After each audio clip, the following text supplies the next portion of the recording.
Today we have once again Dawn is back with us, and we're going to talk about copyright because the other day, well, about a month ago now, Dawn posted a copyright infringement A PSA, a public service announcement. public service announcement, he likes to call it. He's a little upset, which is understandable. So anytime somebody's stealing your images, I can totally understand why you're getting pissed. I get it too. But let's go to Dawn, and we're going to ask him. So, Dawn, exactly what happened? Let's go through the scenario and what happened. So somebody stole my photograph and an image that I had taken a number of years ago now in 2010, but it doesn't matter how old it is. I still own the copyright to my images, as you do to yours as well. You don't have to register the copyright to it. As soon as you press that shutter button, that image is yours. You own the copyright.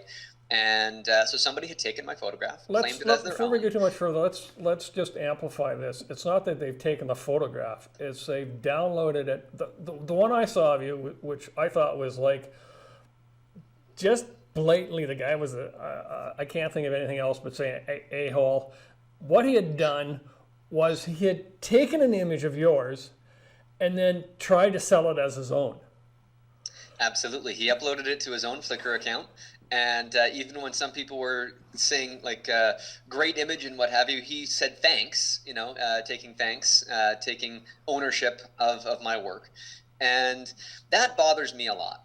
Oh, that's A lot of times people will photograph or take my photographs and they'll share them on social media or anything, but they're just sharing something that they found online. And that's also illegal, but it doesn't hit home as much as when they're claiming it's their own and taking praise for my work as if it is their own. And that bothers me quite a bit. Well, yeah, that's one of the things. I think every photographer would freak out. There's a couple websites, I can't think of the name, thieves that list all sorts of people that are using other people's work.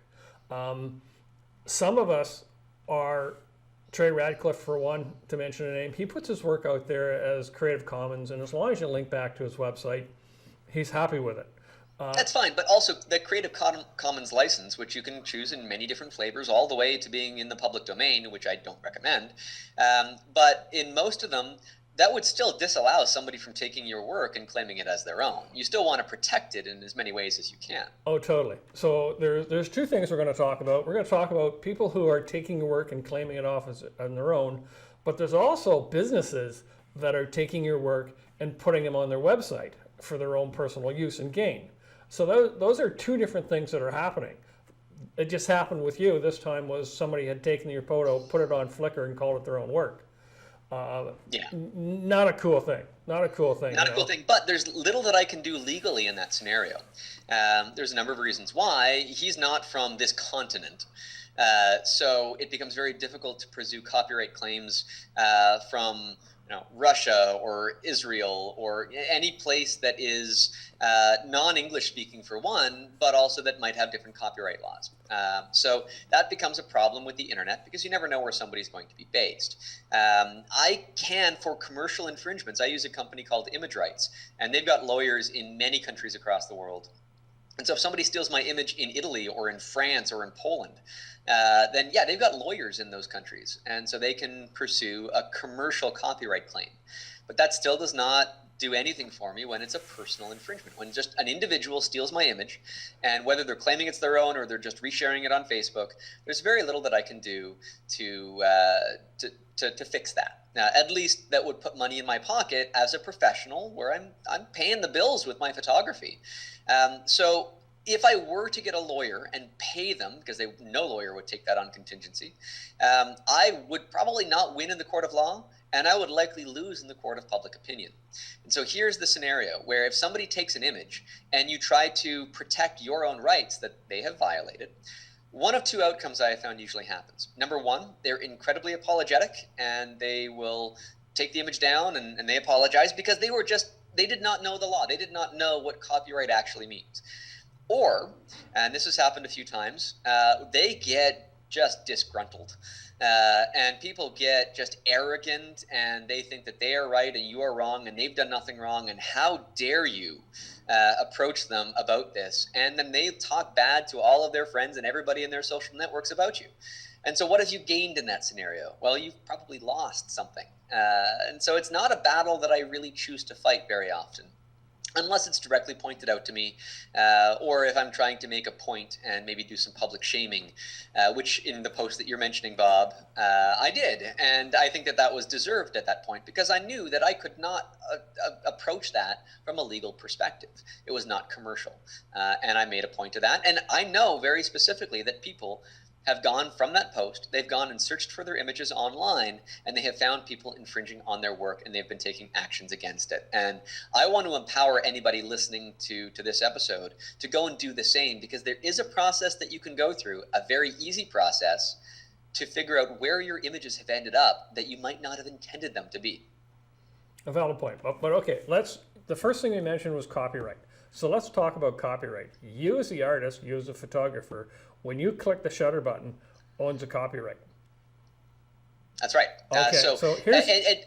And the law is actually pretty clear on this too, in some strange ways, because if you're walking down some tourist attraction and somebody approaches you and says, "Hey, can you snap a picture of me and my family?" and you take that picture, you actually own the copyright to that picture of that family. That's my point. Yeah, so whoever presses that shutter button, unless there's a contract or you're under the employment of somebody and it's in your job description to be taking pictures, if you press that button, that picture is yours. Now, that's kind of a gray area scenario where how are you ever going to enforce your copyright? You give it to them. It's theirs. It's a gift.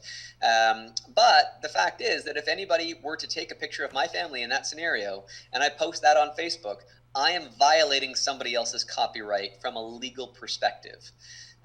So talking about this from a legal perspective, you own the copyright to any image that you take.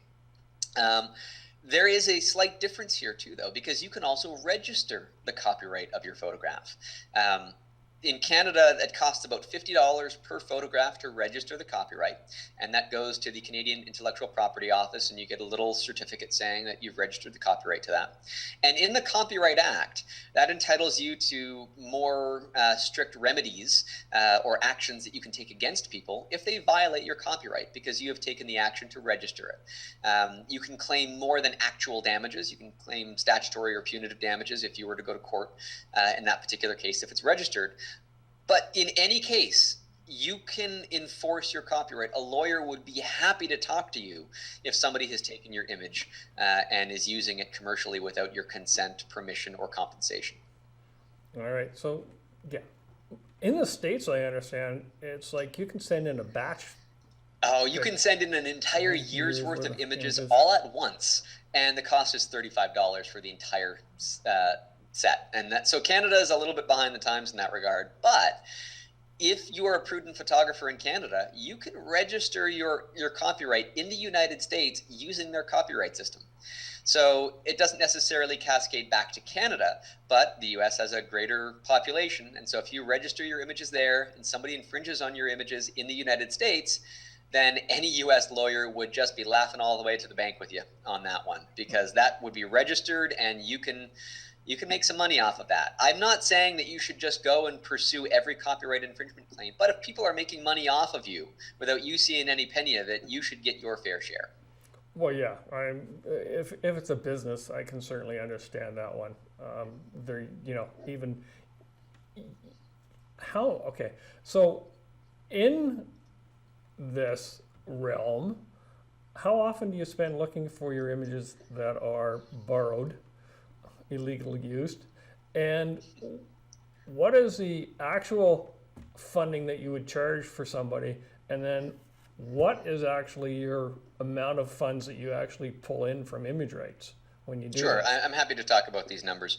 I'll typically spend 1 day a month and maybe a few hours during that day to scour the internet using 4 different services in order to find out where my images have shown up online. So why don't we talk about that first and figure out where you can find the images. I'll typically start with Google Images. So if you go to images.google.com, and you'll notice that there's a little camera icon next to the search box, and that will allow you to upload an image as a search term. So instead of searching for words or phrases, Google will scour the internet looking for that image anywhere that it has indexed, and you'd be surprised as to what it can find. Even images that have been cropped or modified in some way will be found through that. And so Google has the biggest database for it. But Bing, a search engine that I don't often use, but it's great for its image search as well. And it has a different catalog of the internet. And so it'll do the same thing, or reverse image search, and you can find places where your images will show up on Google and Bing. And there is a dedicated search engine for this called TinEye, Tineye, and it has a smaller database, and it's not, if you've got something that is heavily infringed on, like I've got a couple of images that are, it's a great third resource for that. But all of these three, you have to knowingly take one image and search for it specifically. And that can be tedious if you say, okay, well, I've got hundreds of images that I think might be infringed. How do I go through every single one of them without wasting my time? And that's where Image Rights International comes in, which is the fourth pillar. And they have a system where you can upload all of your photographs, and it has a bot that will crawl across the entire internet and look for them all periodically and catalog them all. I just got an email from them today saying that they've discovered 285 new incidents of my images online. Some of them might be authorized, some of them might be commercial, and I've got to go through and figure out what's what from that. And so I upload everything to them, and that's a paid-for service. I pay them to offer this to me, but as a professional, I think that that's a worthwhile investment. So those are the four things that I will do to find the images. Now, once I have found an infringement, and it's a commercial infringement, if it's anywhere outside of my local area, then I send it to Image Rights. And depending on what tier of service that you have, they'll take maybe a 50-50 split, or the way I have it, I get 55, they get 45 on the split. And I don't pay them a penny. They're working on contingency. So if the case is settled, then they'll get their pay from that. And so this is how I can enforce my copyright without drowning in legal bills as a result. And I've got a lawyer local in Toronto that has a very similar deal with me as well. So the typical amounts might be anywhere from $500 to $1,500 that a settlement will be for. The biggest settlement that I've had was for $5,000, and that was for a fairly big case. And I'll get my cut out of that. Now, when I'm licensing an image, depending on the usage, I'll license for around those rates. So it's just me trying to make my money back from these particular commercial infringements.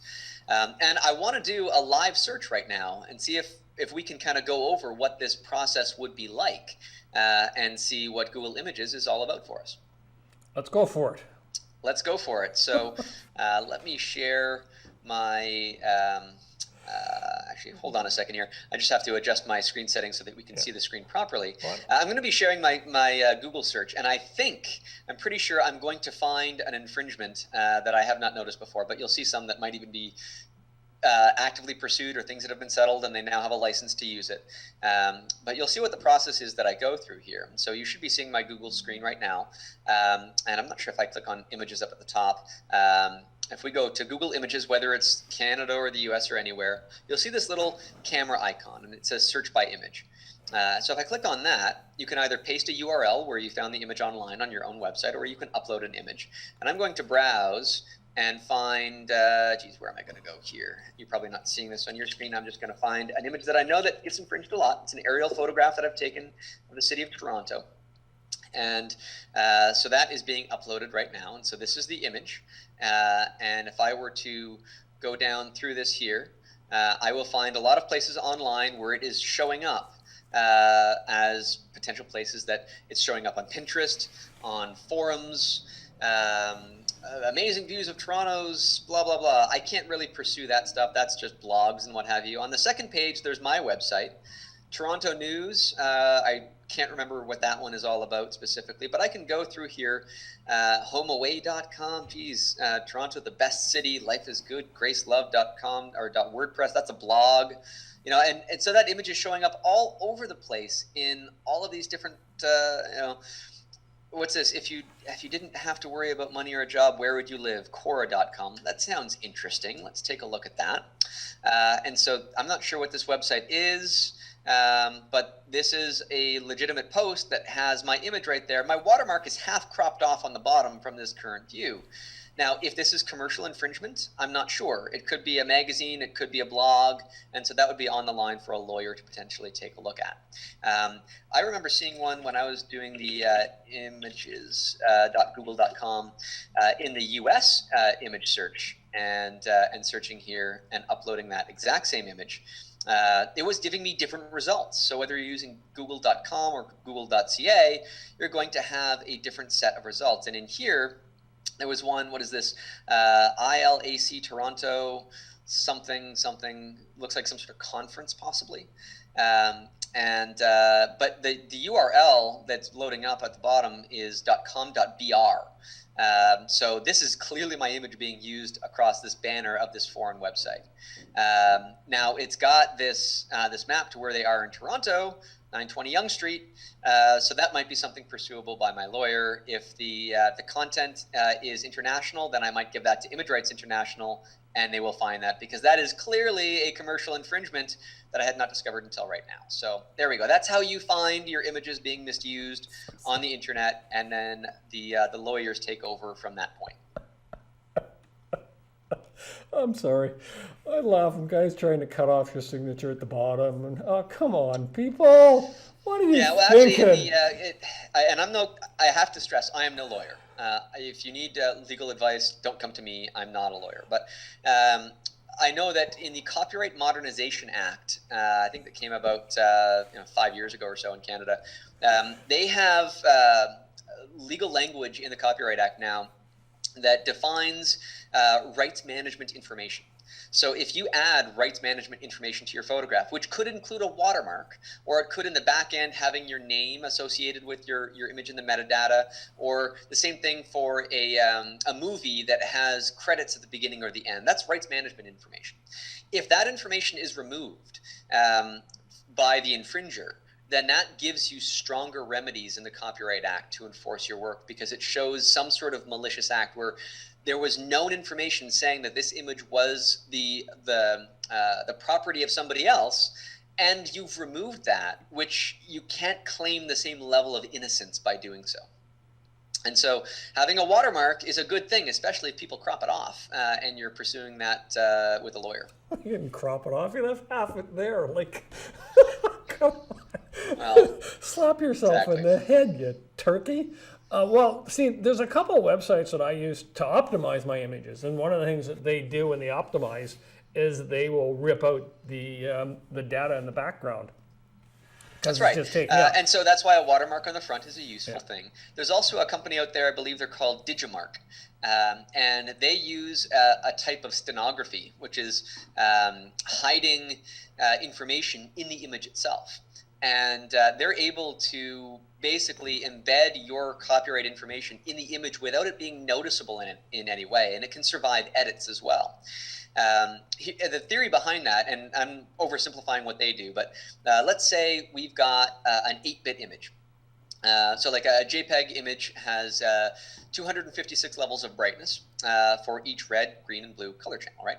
So what if you take the final bit of the color for one of those three, and you use that bit, that 1 or 0, and you control that as an information sequence. So that might shift the color of the image ever so slightly, but imperceptibly to you to see. But if somebody would be to read that image, take that final bit, reassemble that as information, your name will be spelled out within that data, hidden behind the scenes of the image that nobody could see. And if they just take the image verbatim from your website or anywhere they find online, that information would still be maintained, even though they don't see it there.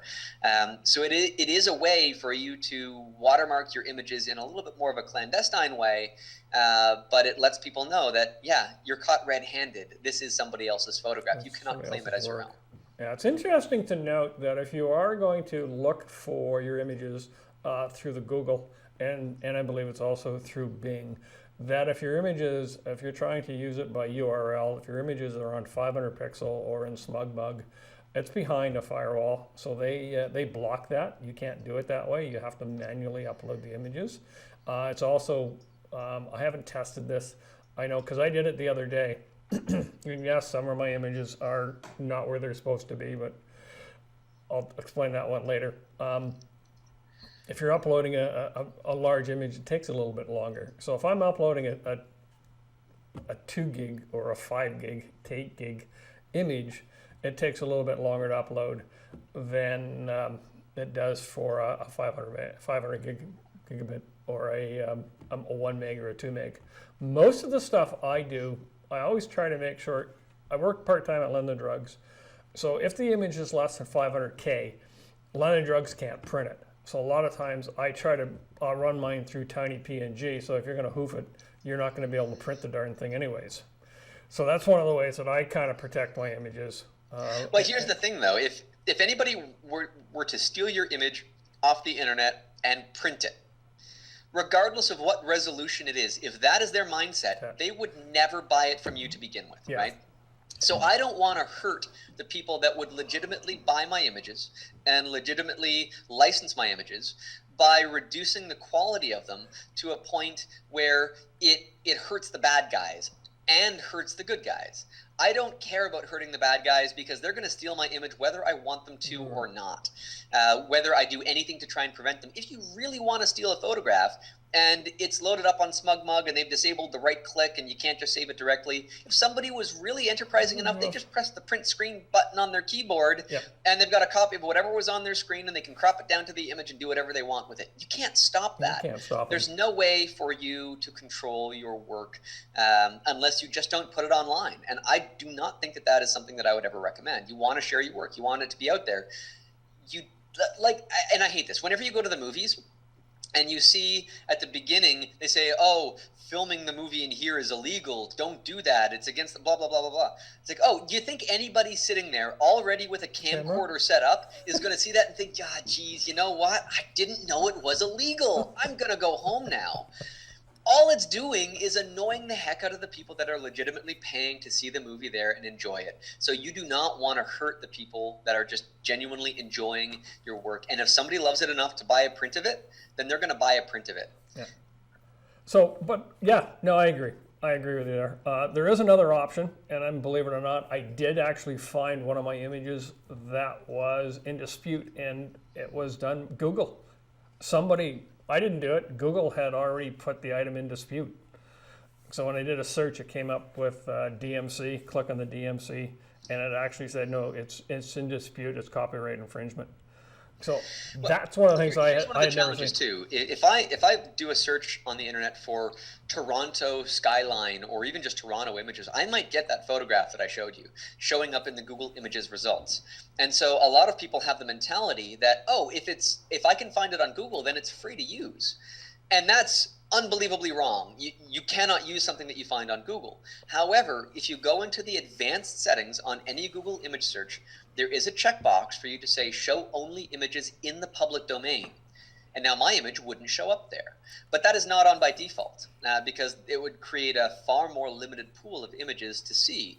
And so while Google does have that ability, very few people actually know about it, and so its usefulness is mitigated by that.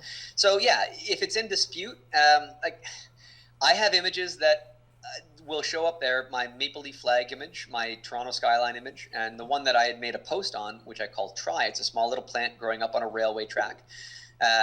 Those images are my 3 most infringed photographs of all time. And those are the ones that I'll typically scour the internet for.